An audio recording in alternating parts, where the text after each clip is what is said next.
जैसा कि हमें पता है कि प्रकाश संश्लेषण की जो रासायनिक अभिक्रिया होती है क्या होती है, वातावरण से ली गई कार्बन डाइऑक्साइड और जड़ द्वारा मृदा से ग्रहण किया गया जल और लाइट यानी सनलाइट और क्लोरोफिल की उपस्थिति में भोज्य पदार्थ का निर्माण जो कार्बोहाइड्रेट के रूप में होता है,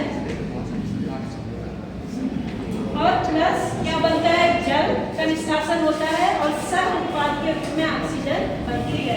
तो जो ये पूरी अभिक्रिया है, ठीक है, जैसे कि हमको पता है 2 पदों में संपन्न होती है, प्रकाशिक अभिक्रिया और अप्रकाशिक अभिक्रिया। तो आज हम लोग प्रकाशिक अभिक्रिया के विषय में समझेंगे कि प्रकाशिक अभिक्रिया में महत्वपूर्ण कौन कौन सी घटना होती है और इसमें ऊर्जा का निर्माण और जो जल का प्रकाश अपघटन है उसके फलस्वरूप जो ऑक्सीजन मिलती है, ये महत्वपूर्ण घटनाएं कहाँ पे होती हैं, लाइट रिएक्शन में होती है। एक तरह से किसी भी कार्य करने के लिए जो एनर्जी, ठीक है, ऊर्जा की आवश्यकता होती है, उसका निर्माण कहाँ पे होता है, प्रकाशिक अभिक्रिया में। और जीवों में या पौधों में ये ऊर्जा किस रूप में होती है, एटीपी, एनएडीपी इत्यादि के रूप में होती है। तो यहाँ पे किस चीज़ का निर्माण होगा, बेसिकली एटीपी का, एनएडीपी का, और साथ ही एक और जो महत्वपूर्ण घटना घटती है क्या होता है, जल का प्रकाश अपघटन। तो ये जो पूरी महत्वपूर्ण घटनाएं हो रही है ये भी 2 पदों में कह सकते हैं संपन्न होती है। हाँ, इसको कहेंगे, फर्स्ट को कहेंगे फोटो एक्ट फर्स्ट या प्रकाश कर्म प्रथम, और दूसरा क्या है, फोटो एक्ट या प्रकाश कर्म द्वितीय। जो क्योंकि यहाँ देखो तो बार बार कहते हैं कि प्रकाश और क्लोरोफिल की उपस्थिति में, यानी क्लोरोफिल जैसा कि हमें पता है प्रकाश संश्लेषी वर्णक जो किसको अवशोषित करेगा, प्रकाश की विभिन्न तरंग दैर्ध्यों को अवशोषित करता है, ठीक है। तो जो प्रकाश कर्म प्रथम है वो पिगमेंट सिस्टम या प्रकाश संश्लेषी वर्णक प्रथम के द्वारा संपन्न होगा, और जो फोटो एक्ट सेकेंड है वो पिगमेंट सिस्टम सेकेंड के द्वारा संपन्न होगी। दोनों क्रियाएं साथ साथ चलती हैं, ठीक है। ये दोनों में जो महत्वपूर्ण घटना होती है इसको हम समझेंगे। तो पहला स्टार्ट करते हैं फोटो एक्ट फर्स्ट। जैसा कि हमको यहाँ पे पता है, हम प्रकाश संश्लेषी वर्णक पहले पढ़ चुके हैं, ठीक है। तो यहाँ पे पता है कि जो एंटीना अणु होते हैं वो प्रकाश की विभिन्न तरंग दैर्ध्यों को अवशोषित करके किसको देंगे, रिएक्शन सेंटर को देंगे। और प्रकाश कर्म प्रथम में हमारा रिएक्शन सेंटर कितना है, P700 है, ठीक है।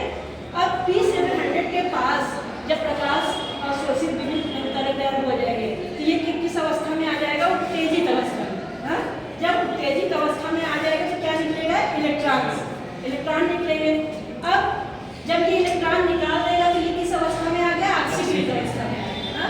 अब इलेक्ट्रॉन को ग्रहण करने के लिए, ठीक है, ग्रेना में बहुत सारे पदार्थ होते हैं तो उनमें से एक श्रृंखला होती है। ये इलेक्ट्रॉन सबसे पहले कहाँ पे ग्रहण किया जाएगा, A0, ठीक है, A0 से A1 और A1 से फिर एक समूह होता है, सेट होता है, 3 का सेट होता है, आयरन सल्फर समूह। हाँ, तो ये इलेक्ट्रॉन को ग्रहण करके अपचयित होते रहते हैं और फिर अपचयित होने के बाद फिर निकालकर ऑक्सीकृत होते रहते हैं। तो इस तरह इलेक्ट्रॉन कहाँ पे पहुँचता है, आयरन सल्फर समूह के पास पहुँचता है, जिससे ये क्या होगा, ये अपचयित हो जाएगा, ठीक है। अब यहाँ से इलेक्ट्रॉन एक पदार्थ होता है फेरिडॉक्सिन, कौन सा पदार्थ, फेरिडॉक्सिन, ठीक है। तो फेरिडॉक्सिन इसको ग्रहण करके अपचयित हो जाएगा और आयरन सल्फर क्या हो जाएगा, ऑक्सीकृत हो जाएगा। अब यहाँ पे 2 विकल्प होते हैं, ठीक है। यहाँ पे 2 विकल्प क्या होते हैं, यहाँ से इलेक्ट्रॉन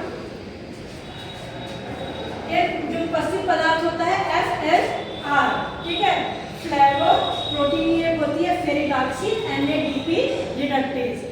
तो इसके द्वारा इलेक्ट्रॉन ग्रहण कर लिया जाता है और ये किस अवस्था में आ जाएगा, अपचयित अवस्था में आ जाएगा। अब ये इलेक्ट्रॉन फिर किसके द्वारा ग्रहण कर लिया जाएगा, NADP, जो किसका निर्माण करेगा, NADPH2 का निर्माण करेगा, nicotinamide adenine dinucleotide phosphate, जो ये भी क्या है, ऊर्जा का वाहक होता है और 3 ATP के बराबर होता है। ये एक NADP = 3 ATP। तो इस तरह हम देख रहे हैं प्रकाश कर्म प्रथम में किसका निर्माण हो रहा है, NADP का निर्माण हो रहा है। और इसको हम अपचयन शक्ति भी कहते हैं, रिड्यूसिंग पावर पूछा जाता है। रिड्यूसिंग पावर किसको कहते हैं, NADP को कहते हैं। एक तो ये इसके रास्ता, ये इसका रास्ता है, ठीक है। दूसरा वैकल्पिक रास्ता क्या है कि फेरिडॉक्सिन से इलेक्ट्रॉन, ठीक है, FNR के पास में जाके कहाँ पे जाएगा,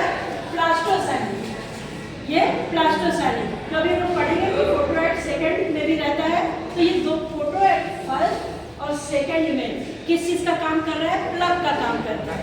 हाँ, तो यहाँ प्लास्टोसाइनिक से इलेक्ट्रॉन होता हुआ पुनः वापस कहाँ पे आ जाएगा, P700 में आ जाता है या फोटो एक्ट फर्स्ट में आ जाता है। तो इस तरह हम क्या देख रहे हैं कि इलेक्ट्रॉन जहाँ से निकला था वहीं पे क्या आ गया, वापस आ गया। तो इसको हम लोग क्या कहते हैं, यानी एक चक्र साइकिल हो गई, तो इसको क्या कहेंगे, साइक्लिक फोटो फास्फोरिलेशन या चक्रीय फोटो फास्फोरिलीकरण कहते हैं। ठीक है, फास्फोरिलेशन का मतलब क्या होता है, कोई ऊर्जा का निर्माण हो रहा है। फोटो यानी लाइट की उपस्थिति में हो रहा है, लाइट की उपस्थिति में ऊर्जा का निर्माण हो रहा है चक्रीय अवस्था में, उसको कहेंगे साइक्लिक फोटो फास्फोरिलेशन। ठीक है, क्लियर है? हाँ, अब पिगमेंट सिस्टम सेकंड क्या है हमारा, पिगमेंट सिस्टम में ऊर्जा का तो निर्माण होता ही है, साथ में यहाँ यहीं पे पिगमेंट सिस्टम सेकंड में जल का प्रकाश अपघटन यानी फोटोलिसिस ऑफ वाटर होता है। बहुत इंपॉर्टेंट है, पूछा जाता है कि फोटोलिसिस ऑफ वाटर, हाँ, ये इसकी अभिक्रिया कहाँ पे संपन्न होती है, तो फोटो एक्ट सेकंड। यहाँ पे हमारा रिएक्शन सेंटर क्या है, P680 है। ठीक है, यानी P680 में ये तरंग दैर्ध्य को अवशोषित करके किस अवस्था में आ जाएगा, एक्साइटेड अवस्था में आ जाएगा, और इलेक्ट्रॉन क्या होंगे, ये निष्कासित करके ऑक्सीकृत अवस्था में आ जाएगा। ऑक्सीकृत अवस्था में आने के बाद जो निकला हुआ इलेक्ट्रॉन है वो फिर ग्रेना में उपस्थित जो विभिन्न पदार्थ हैं, जैसे पहला पदार्थ क्या है, फियोफाइटिन, किसके द्वारा ग्रहण कर लिया जाएगा, फियोफाइटिन। ठीक है, बहुत इंपॉर्टेंट है, पूछा भी जाता है कभी कभी कि निष्कासित इलेक्ट्रॉन सबसे पहले किसके द्वारा ग्रहण किया जाता है, तो किसके द्वारा ग्रहण किया जाता है, फियोफाइटिन के द्वारा ग्रहण किया जाता है। ठीक है, फिर उससे के बाद एक क्रम होता है विभिन्न पदार्थों का, यहाँ से इलेक्ट्रॉन किसके द्वारा ग्रहण किया गया, PQA या प्लास्टोक्विनोन के द्वारा, प्लास्टोक्विनोन ने ग्रहण किया तो ये एक्टिव अवस्था में आ गया, और फियोफाइटिन क्या हो गया, ऑक्सीकृत अवस्था में आ गया। यहाँ से फिर B से होता हुआ साइटोक्रोम B6 और साइटोक्रोम F6 का एक कॉम्प्लेक्स समूह होता है। ठीक है, और यहाँ पे ADP का भी निर्माण होता है, ATP का भी निर्माण होता है, ADP के द्वारा ATP का निर्माण होता है।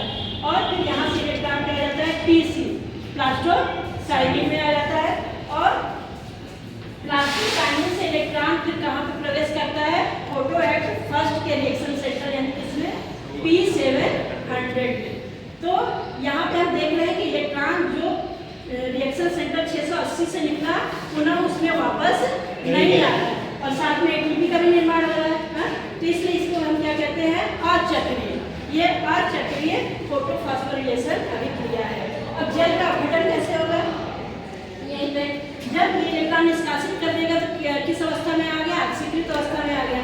जब ऑक्सीकृत अवस्था में आ गया तो जो ये जल का हाइड्रोक्सिल आयन से जो इलेक्ट्रॉन निकलती है उनको ये क्या करता है, ग्रहण कर लेता है, और ग्रहण करके जल का प्रकाश में वियोजन होता है, इसको हम प्रकाश अपघटन हमेशा कहते हैं कि प्रकाश की उपस्थिति में हो रहा है, और प्रकाश अपघटन में ये जल और ऑक्सीजन का निर्माण करता है। तो इस प्रकार हम देख रहे हैं कि ऑक्सीजन कहाँ से निकलती है, जल से निकलती है, ना कि कार्बन डाइऑक्साइड से निकलती है। और जो ये हाइड्रोजन आयन है और जो इलेक्ट्रॉन है ये पुनः कहाँ चले जाते हैं, फोटो एक्ट फर्स्ट की क्रिया में चले जाते हैं, और यहाँ पे इनसे NADP का निर्माण होता है। तो इस तरह पूरी प्रकाश कर्ण प्रथम और प्रकाश कर्ण द्वितीय अभिक्रिया संपन्न